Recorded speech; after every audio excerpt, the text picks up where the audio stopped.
Hello everyone, welcome to my video in which I want to explain why the inflation is not transitory but here to stay. I'm sure you know that inflation is rising. In the US, the annual increase in consumer goods prices was 6.2% in October 2021. In the Eurozone it was 4.9% and in Germany it reached 6% in November. And that's not all. For instance, in October, German producer goods prices were up 18.4% against last year, the highest rate since 1951. In Italy, the corresponding rate was 20.4%. What is more, US housing prices were up 19.5% year-on-year, and in the same month, German house prices rose 13% year-on-year. These numbers may suffice to understand that goods price inflation, meaning the sustained rise in goods prices across the board, is rearing its ugly head. Or isn't it? Perhaps it is just a temporary spike in goods prices, a surge that will be short-lived to be followed by moderate rates of rising goods prices? Well, that's what central bankers, politicians and many mainstream economists are telling people, in an effort to keep inflation expectations from rising. Why? Because if people expect goods price inflation to rise and remain high in the future, they will adjust their wage, rental and credit agreements. For instance, employees will demand higher wages, property owners will ask for more money for the right to occupy a home, and creditors will increase their lending rates. If this is the case, the economy adjusts to higher goods price inflation, which is not only costly and leads to hardship for the broader population, it will also render the distributive effects of goods price inflation ineffective. What does that mean? Well, goods price inflation is not a natural catastrophe, it is man-made. Inflation is a politically induced process of redistribution, income and wealth among people. It creates winners and losers. For example, as goods price inflation rises, debtors find relief as they will be able to pay back their liabilities with money that has a lower purchasing power. The lender gets the short end of the stick. Owners of assets which increase in price benefit while holders of money suffer. They can buy fewer assets for their money. Where does goods price inflation come from? Well, to cut a long story short, goods price inflation is a monetary phenomenon. Central banks are busy increasing the money supply, which is the result of the monetization of government debt on a large scale. The resulting increase in the quantity of money drives goods prices higher, in the form of higher consumer goods prices and/or higher asset prices, that is, the prices of stocks, bonds, housing, etc. Once such an inflation process has started, it is rather difficult to stop it, politically speaking. To end it, interest rates must be raised and the increase in the quantity of money reined in. And the higher inflation has become and the higher inflation expectations have risen, the more restrictive monetary policy must be.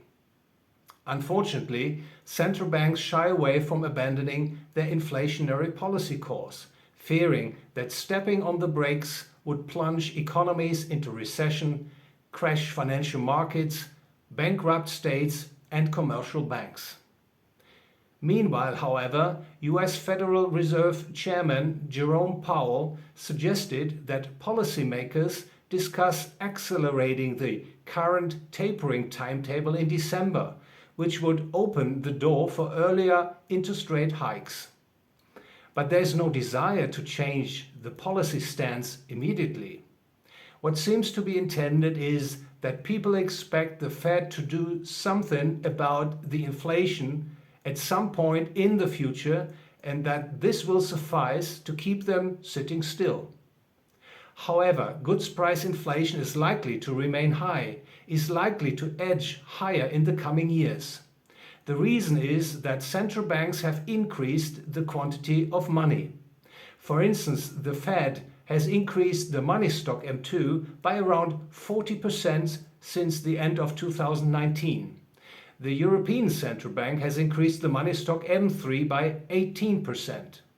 Central banks have created a huge monetary overhang, which can be expected to push consumer and/or asset prices higher, that is, result in consumer goods and/or asset price inflation.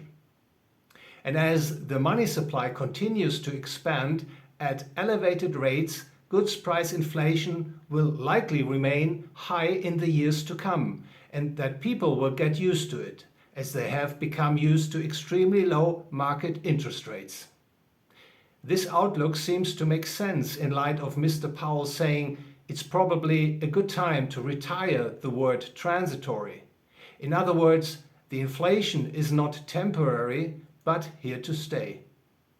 Of course, the victim of an ongoing inflationary monetary policy, of a monetary policy allowing for higher goods price inflation, will be the purchasing power of money, especially since nominal market interest rates will be kept low by central banks, so that the real, that is, the inflation-adjusted interest rate will remain in negative territory.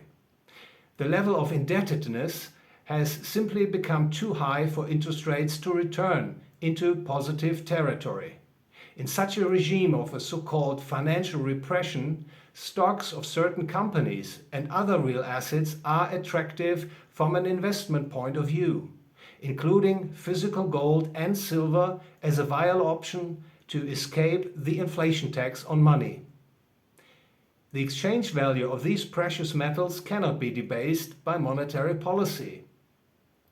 They also do not carry a default or counterparty risk, especially for long-term oriented investors holding physical gold and silver as part of their liquid portfolio should be worthwhile, as in the coming years physical gold and silver can be expected to be both risk-reducing and return-enhancing when purchased at current prices. In any case, the important message for the investor is, I think, to understand that the US dollar, the euro, and all other official fiat currencies are no store of value. They never have been and they won't be. In fact, looking ahead, escaping the damage caused by central bank orchestrated inflation will be one of the major challenges for you and your financial wealth. The first step to deal successfully with this challenge is to understand that inflation is not transitory but here to stay. Thank you very much for your attention. If you enjoyed the video, please like, share and ring the bell. And if you like, please follow me on Twitter, Facebook and LinkedIn.